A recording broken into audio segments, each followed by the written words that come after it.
As Modi and Xi talk, let's dwell for a moment on the India-China relationship. Two emerging powers with their own set of problems. Can they punch as a force? To answer that, we're doing a quick SWOT analysis of this relationship, the strengths, weaknesses, opportunities and threats. First to the strengths. What's working for India and China? Their large markets, their large labor force, the expanding economies have given India and China a global profile. When they talk, the world listens. In 2017, Xi Jinping had addressed the World Economic Forum. 1 year later, the Indian Prime Minister did the same. They're setting the agenda. They're driving the conversation on global issues like protectionism, like climate change and terrorism. Now for the weaknesses. The deep mistrust. India and China are not sure about each other's intentions, and that is the biggest impediment to their growth and the growth of this partnership.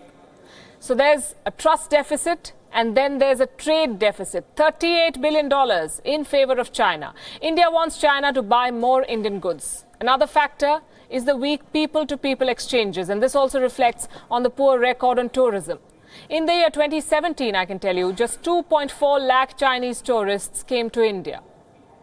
In contrast, 14 lakh Indian tourists traveled to China. But there are many opportunities.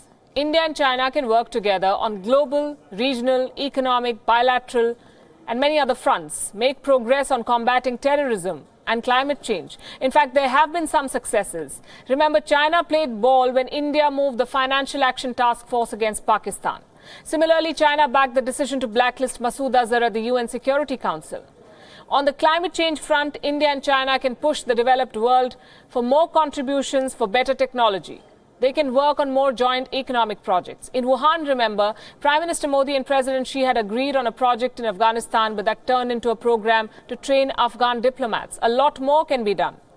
And all of this can be achieved if they mind the threats.